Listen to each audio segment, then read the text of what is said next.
1950년 6월 25일 북한의 기습 남침, 그 뒤로 3년 동안이나 이어진 한국전쟁은 우리에게 너무나도 큰 상처를 남겼습니다. 하지만 전쟁의 위협은 아직 끝나지 않았죠. 실제로 북한은 아직도 군사력을 엄청 우선시하고 있거든요. 그 중에서도 특히 무서운 무기는 바로 북한이 가진 핵미사일, 단 한 방으로 전세를 역전시킬 수 있는 이른바 결전병기라고 할 수 있죠. 근데 북한이 이렇게 핵을 갖고 있긴 해도 실제로 쏘는 건 현실적으로 어렵다고 해요. 왜일까요? 가장 큰 문제는 돈입니다. 이게 핵미사일을 한 발 쏘는데 최대 40억까지 든다고 하거든요. 그러니 열악한 북한 재정으로는 런치 버튼 누르는 것조차 덜덜 떨리는 거예요. 이거 한 발이면 옥수수가 몇 톤이냐? 북한군이 얼마나 쪼들리는지 보면요, 사격 훈련을 하는데 탄약값이 아깝다고 평소에는 탄 없이 사격술 훈련만 한대요. 참고로 발사할 때 소리는 입으로 뽕뽕 낸다고 하네요. 또 전투기 조종사들도 맨날 모의 훈련만 하고 실제 비행 훈련 시간은 1년에 채 2시간이 안 된다고 해요. 그나마 야포는 제대로 있긴 한데 문제는 그걸 수송할 연료가 부족해서 소나 말이 끌고 가야 할 지경. 나라의 재정이 이 정도로 막장인데 어떻게 한 발에 40억이나 하는 핵미사일 런치 버튼을 섣불리 누르겠어요? 게다가 설령 누른다고 해도 또 한 가지 문제가 남아 있습니다. 바로 핵미사일이 서울에 닿는다는 보장이 없다는 거죠. 왜냐면 우리나라에는 고고도 지역 방어 시스템, 줄여서 사드가 있거든요. 걔네 입장에선 기껏 맘먹고 40억짜리 런치 버튼 빡 눌렀는데 그게 사드에 맞아서 공중분해 돼버리면 얼마나 아깝겠습니까? 자, 그리고 핵을 쏘기 어려운 마지막 이유, 만약 핵이 우연히 사드에 안 맞고 서울에 떨어진다고 해도 그 뒤에 어떻게 할지 대책이 없어요. 그 사실 전쟁이란 게 미사일 빵 쏴서 조지고 부순다고 끝이 아니잖아요. 작살난 서울 한복판까지 진격해서 여기 이제부터 우리 땅입니다 한 다음 본격적으로 정부랑 행정개통 장악해야죠. 근데 정작 문제는 북한군이 서울까지 오기가 힘들다는 거예요.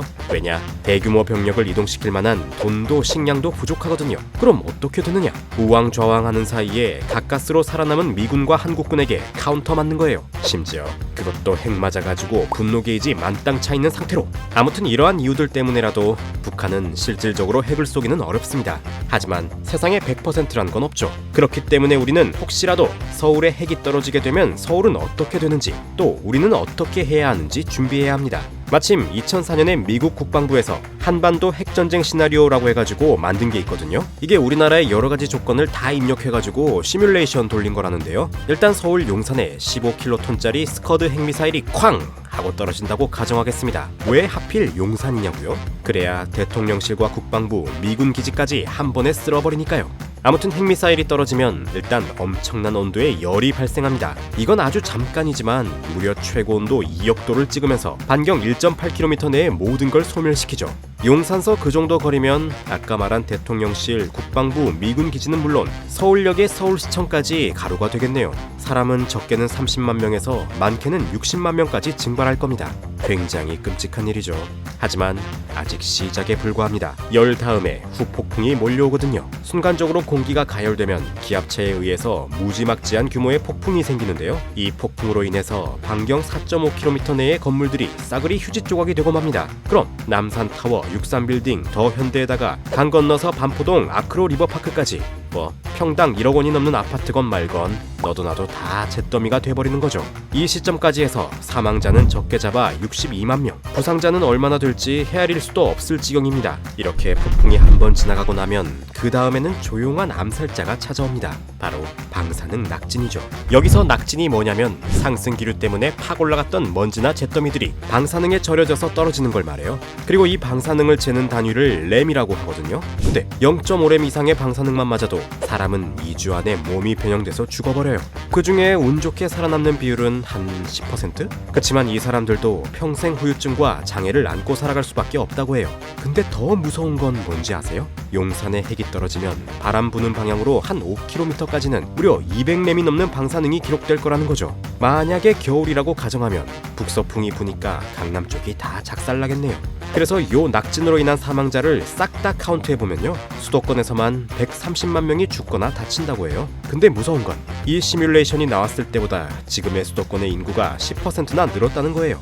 그럼 당연히 예상되는 사상자 수도 늘겠죠. 그리고 단순히 눈에 보이는 사상자가 아니라 이후에 방사능에 노출되는 사람들까지 생각하지 않을 수 없어요. 구호를 위해서 오염지역에 들어왔다가 노출된 사람들이 또 다른 사람들에게 방사능을 전파할 수도 있고요. 심지어 오염지역을 지나온 물건에 의해 전혀 다른 지역에서 방사능에 노출될 수도 있어요. 자, 지금까지 서울이 다 녹는다고 무서운 얘기들을 잔뜩 했는데요. 그렇다면 개개인의 경우에는 생존할 수 있는 방법이 없을까요? 다행히도 가능성은 있습니다. 물론 핵이 떨어진 곳에서 4.5km 이내에 있지만 않다면 말이에요. 자, 먼저 핵 공격이 예상되는 시점에서 경보 사이렌이 울릴 겁니다. 1분간의 평탄한 사이렌, 이게 울린다 싶으면 일단 비닐봉지와 테이프를 구해야 합니다. 목 부분, 바지랑 신발 사이 같이 암튼 가려지지 않고 살이 노출되는 부분은 다 봉인해버려야 해요. 그리고 머리와 손은 비닐을 뒤집었어요. 자, 그럼 이제 다시 사이렌이 울립니다.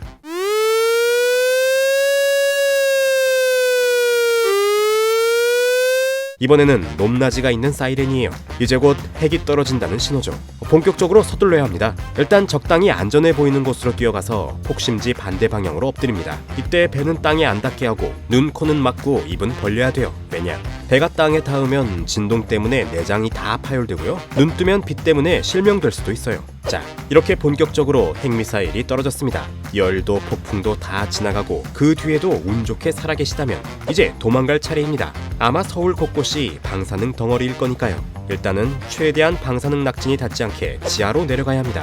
그것도 최대한 깊은 데로요. 다행히 서울에는 지하철도 많고 방공호 목적으로 만들어 놓은 지하보도도 많으니까 안심하세요. 자, 안전하게 도망치셨다면 이제는 여기서 2주를 버텨야 합니다. 그 전에 나가면 방사능 피폭이에요. 다행히도 서울 지하철에는 매점도 많고 자판기도 많으니까 어찌어찌 살아남을 수는 있을 겁니다. 아마 운이 좋으면 화장실에 상수도까지 살아있을지도 모르죠. 허나 한 가지 중요한 건 핸드폰은 쓸 수 없으리라는 거예요. 아까 핵폭발로 인한 전자기 방출 때문에 전자기기가 다 죽어버렸으니까요. 그래도 일단 악으로 깡으로 버팁니다. 자, 이제 2주가 지났습니다. 지금도 만약 살아계신다면 이제 할 일이 한 가지 있는데요. 그건 바로 하루에 5분씩 밖에 나가서 SOS 표시를 설치하는 거예요. 근데 딱 5분입니다. 그 이상은 안 돼요. 이제 방사능 수치가 1000분의 1로 줄긴 했지만 그래도 사람한테는 아직 위험하거든요. 만약 SOS 표시를 보고선 헬기 같은 게 도착하는 소리가 들린다? 그래도 일단 섣불리 나가서는 안 됩니다. 헬기가 투다다다다 하고 착륙할 때 먼지가 엄청나게 날릴 텐데 그게 다 방사능 낙진이거든요.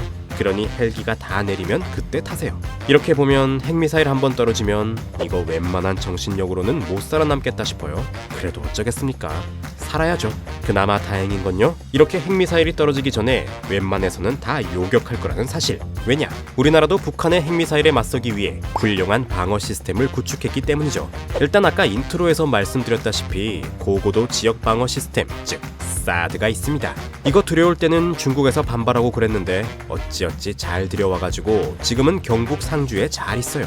이 녀석이 날아오는 핵미사일의 탄도를 자동으로 계산해가지고 공중에서 펑 하고 터뜨릴 건데요. 잠깐, 공중에서 펑 하고 터지면 위험한 거 아니냐고요? 아, 핵미사일이라는 게 터진다고 해서 다 폭발하는 게 아니에요. 핵분열이라는 걸 해야 터질 준비가 되는 건데 날아오는 동안에는 아직 핵분열이 안 되어 있는 상태거든요. 즉, 빈 깡통을 터뜨리는 거나 마찬가지라는 소리. 그래서 이 사드가 핵미사일을 정확히 맞춰서 방어할 확률이 얼마다? 약 80%. 그럼 20% 확률로 핵 맞는다는 소리인가? 물론 아닙니다. 사드가 한 발이 아니거든요. 한 발 쏘면 80%, 두 발 쏘면 96%, 세 발 쏘면 99.2%. 진짜 재수없지 않는 이상 거의 다 막아낸다는 얘기죠. 심지어 이 사드가 못 막아도 최후의 수단이 있으니 바로 패트리어트 미사일. 물론 패트리어트 미사일이 요격할 정도면 그때는 이미 핵분열이 완료된 상태라서 방사능은 좀 나오겠지만요. 그래도 지상에서 터지지 않는 것만 해도 다행이라고 봐야죠. 아무튼 정리하자면 핵미사일은 정말이지 무서운 존재입니다. 하지만 우리나라는 그 핵미사일을 충분히 막아낼 수 있는 전력이 됩니다. 그러니 아마 안심하셔도 좋을 것 같습니다. 그럼 핵미사일 얘기는 여기까지 하죠. 지금까지 지식의 신이었습니다. 감사합니다.